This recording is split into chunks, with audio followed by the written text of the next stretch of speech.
Hello, everyone. Welcome to the Storyist.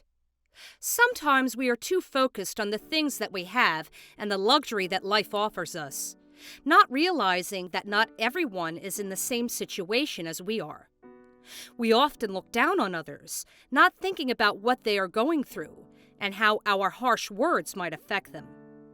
Today, I will be sharing with you a story about a spoiled brat who accuses her nanny of stealing from them. Watch until the end of the video to see its shocking end. Laura is an elderly woman who is an immigrant from Argentina. She is a very hard-working woman and she has 3 children. She and her husband used to be very close to each other and their family. Back in Argentina, Laura's life was what she would describe the best. They may not have been wealthy of material things and riches, but they were filled with love and compassion for others. Her husband's job was a cook in a not-so-famous restaurant back in their hometown in Argentina, and he used to provide solely for the family.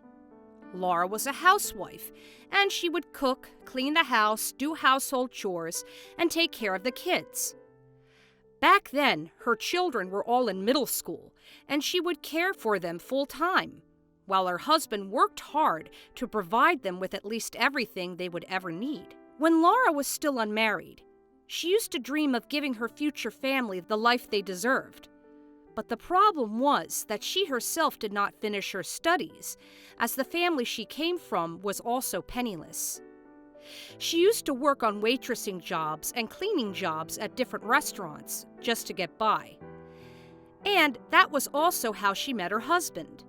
When she got married to her husband and started building their own family, she decided to stop working and just let her husband do all the work for income. After a decade and a half, she was still a housewife, and she never got the chance to study again to complete her curriculum. She knew she would be stuck in the same old life forever, but she did not care at all because she knew that her husband would always be there to provide for them. But that was until a grave incident happened to Laura and her family. One day, while Laura was buying some groceries from her husband's pay, she went home with 2 police officers waiting by her door.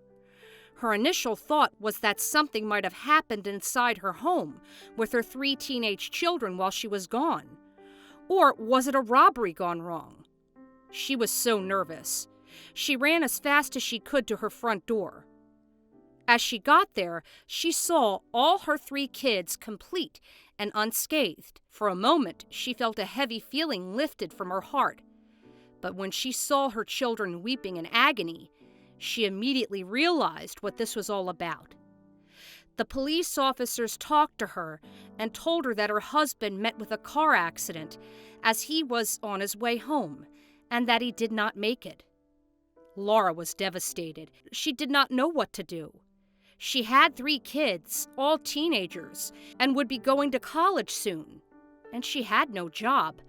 But most of all, she loved her husband very much. She did not know how to go on with her life and how to live for her 3 children. The restaurant, which her husband used to work for, gave her some money to somehow help her get back on her feet. But it would never be enough, as she also needed to have a steady source of income. So she did what she had to do. She applied for jobs in their hometown, hopping from one place to another, hoping that someone would take her in. But nobody did.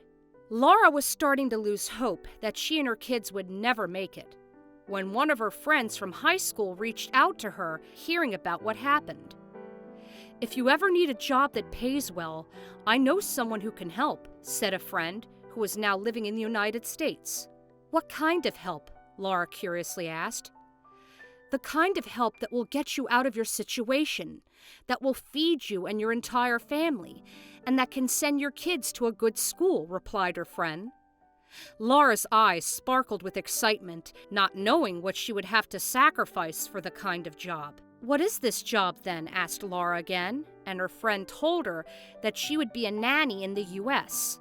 Laura was shocked. She did not know how to react. She knew it would be a huge opportunity for her and her family, as she would earn 3 times what her husband used to earn. but that would also mean leaving her kids behind. She thought about it over and over. She talked about it to her 3 kids, and gratefully her children understood. They knew what it would mean for them, but they also knew what was at stake, and it was their whole life and education. The 4 of them just lost their father, and now they would be facing the biggest decision of their lives. The following week, Laura left Argentina for the United States. She arrived to a loving family. They treated her well, and she was given just enough household chores to do every day, so she would not get overly tired. She was also offered a comfortable maid's room, which she loved. Overall, she was doing well, and everything was better than she expected. The first night she got there, she called her family immediately, and they were happy that she was doing well. Of course, she still felt guilty that she was in another country, taking care of the kids that weren't even her own, while her own kids were left in Argentina. But she was really lucky, too, that her children loved her so much and that they supported her. For a few weeks working for the family, she thought everything would go smoothly fine as they were.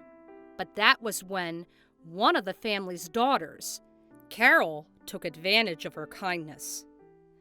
Carol is a spoiled brat, and she loves seeing people get hurt because of her. The feeling somehow gives her power and entitlement that she can make anyone do whatever she wants.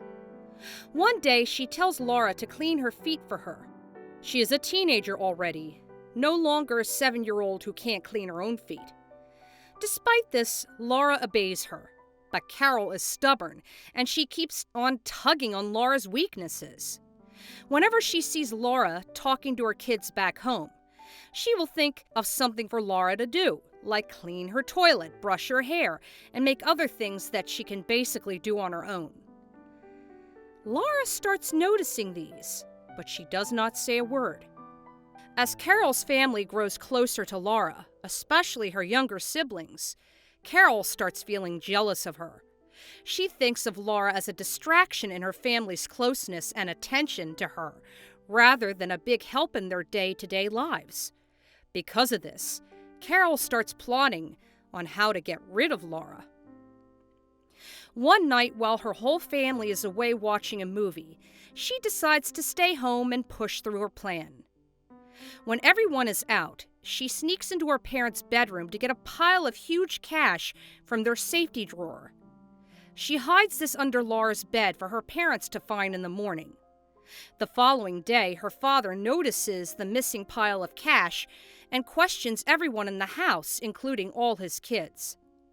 But Carol says that she and Laura are the only ones in the house that night, and she swears that it isn't her. So her parents check out Laura's bedroom and see the cash. They are so disappointed. But Laura keeps on insisting to them that she has no intentions of stealing from them and that she would never do such an act. Still, the evidence is there, and her words are against Carol's.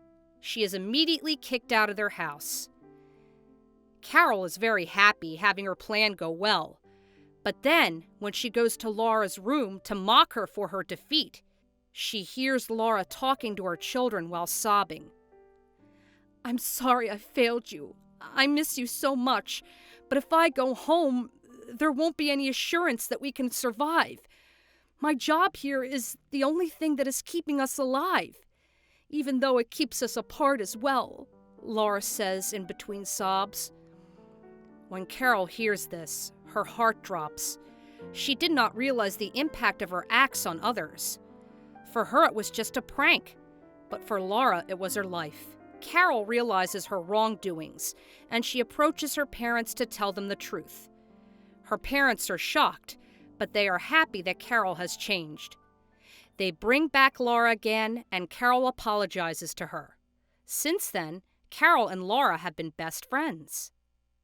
That's all for today. We hope you enjoyed that video, and we'll see you in the next.